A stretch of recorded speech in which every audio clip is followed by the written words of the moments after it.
welcome back to another episode of Farming Life at LaForge.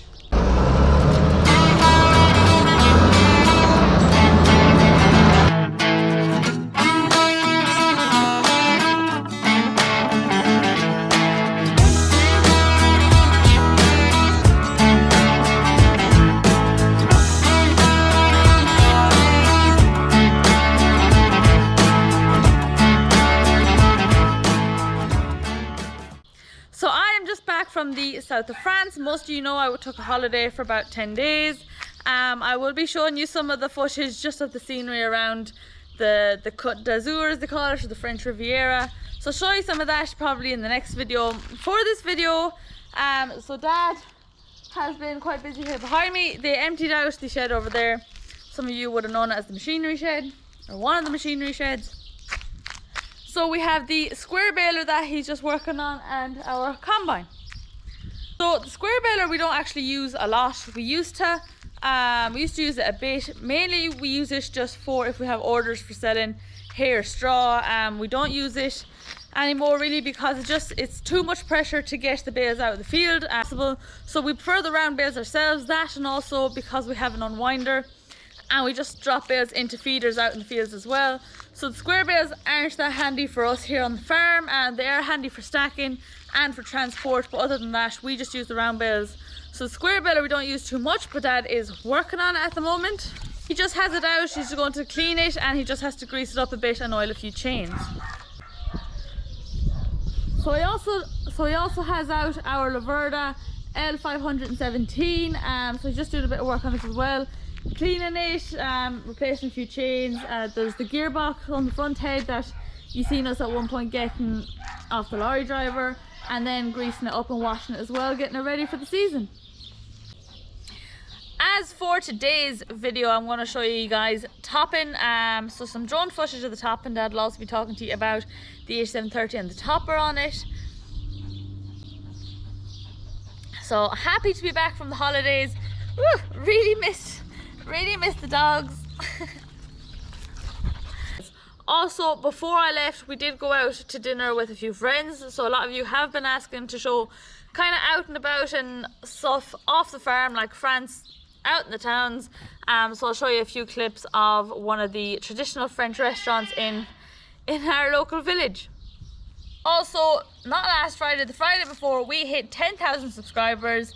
So I wasn't here with Mum and Dad when we hit it. I was down south, but I did celebrate with a pint of Guinness. And yeah, it's just thanks to everyone who has been following along on the channel, who's been watching the videos, commenting, giving us thumbs up, and thank you for subscribing. It is crazy how we've already hit 10,000, and so thank you guys again, and here's to the next 10. We're here getting the topper ready. Just greasing up the joints. I have the covers off there, and putting gear oil where we have a dispenser for it in all the gearboxes. There's just a little bit low, and greasing the shafts. It's a good big heavy topper. We have it about 3 years now. Sometimes we top with the mower, but I prefer topping with these. Not that it doesn't do about the job or anything, but it's more tougher. It's hard on mowers topping. So the only problem to this mower is it's awful heavy. You need a big tractor for it. Now it's on the H730, and either that or the TM is the only two. Now we got it handy enough. So I had planned to put 2 wheels on it here and have it on a drawbar, but I just never got around to it. So but actually, if you had heavy topping to do, you kind of do need a bit of power in front of it. 100 horsepower wouldn't drive it. So no, they're a good make, a Silo Farmer, and what they call it, she folds up. She's 5 meters. 5.2 meters, I think. So you'd want that as well, going around with a 3 meter mower, topping big fields. You'd be forever at. So there's not much to say. There are 4 flails each side. The middle gearbox That's a 300 horsepower gearbox there, and I forget what they are, but she's a very solid machine. Now, we bought it second hand as well, so never broke a shear bolt or anything. It just takes a lot of abuse. So it's just you couldn't have anyone off topping with it, and you'd know to come back with it in one piece. With a mower, that's just hard to shake the daylights out of it. So that's all. It's on the 87. Again, you see them spreading them up, and it'll be on it now for the next month till we put the square baler, or maybe less. I hope to put the big square baler on her this year. And the weather is a bit broken now, but we needed a bit of a break between one to the other, so we're hopefully going mowing in the other farm again now tomorrow or the next day, and we'll be that way for the next 3 to 4 weeks, because we have about 230 acres to get in.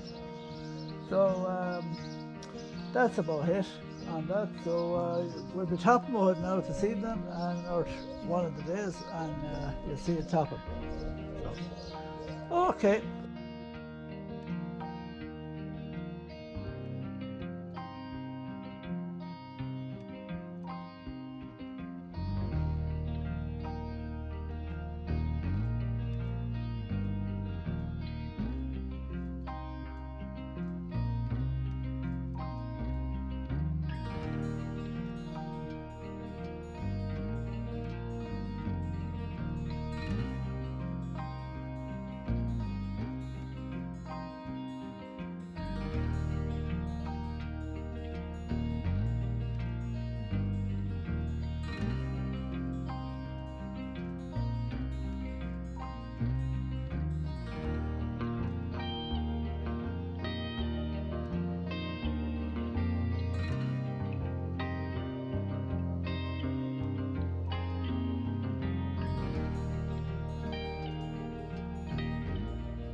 Have this field topped. Like I said, you don't be long topping a field. Just done what I wanted to do, just cuts off the old thorny bits. Plus there's rollers on the back, and to do a good job flattening out all the cowdings. So you want that as well. So it's a nice job. Okay, maybe a mower would do it as well, but a mower wouldn't last long here at this. So that's all. You won't see it. We got laminated, is it? No. I know what it is. Well, we put a kind of a tilt on the front of the tractors now with Life at La Forge on it, and it actually works as well as advertising the channel. Inside is backwards. Yeah, but you can see the tilt. Oop.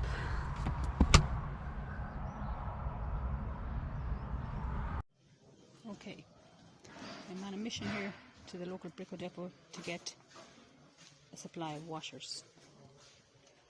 What you do is you decide which plastic bag size you want, you pay by the size of the bag, and you fill it with as many nuts, bolts, washers as you can fit in it, provided you can close the top. Good system. You're loving your umbrella hat. Yeah. Great. Keep your hand free, keep the sun off, and it's not as warm as a hat. Or a cap.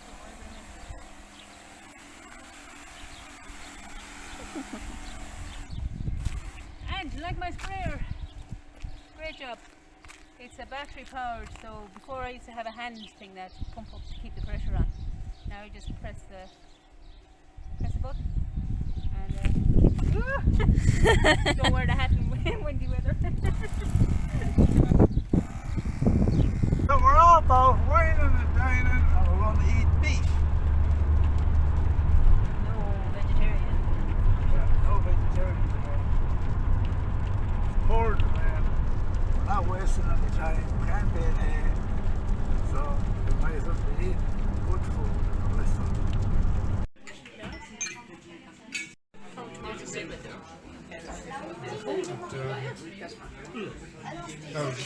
Look at the draw.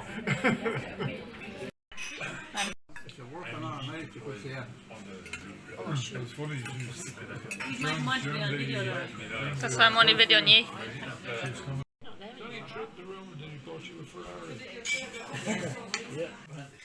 Did you enjoy your night out, Dad? Yeah, did. Lovely food. Had lovely beef, Steak.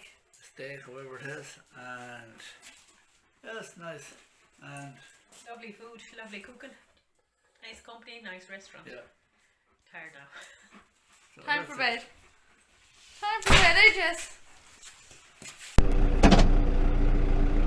Okay, just after moving cows here now this morning out of where I wanted to plough for maize. Just moving the creep feeder here. Lots of grass. They're out here with the young bull I bought, one of the young bulls. And they had a big bag of cows here. Some of them are only as long calf and some of them calf a couple of months. So he hasn't them all to put in calf, but and I have them close so I can wash them. So that's all. There's a curly cow. And I usually put the creep feeder over there in the drinking trough. So these lads there haven't actually started eating yet. But they are.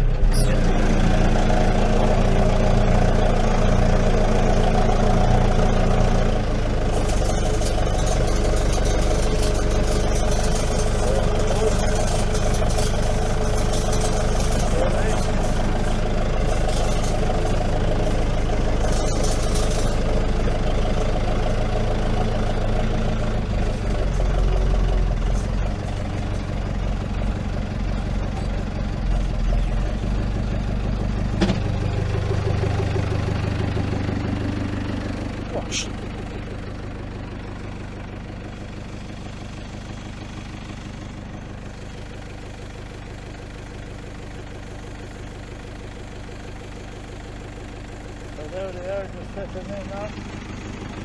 This is the creek feeder. We have a mixture of pellets and some of our own cereal as well. So that's what we use our 9-hole bar for. So that's that for this week's episode. Thanks for watching, and I'll see you in the next one.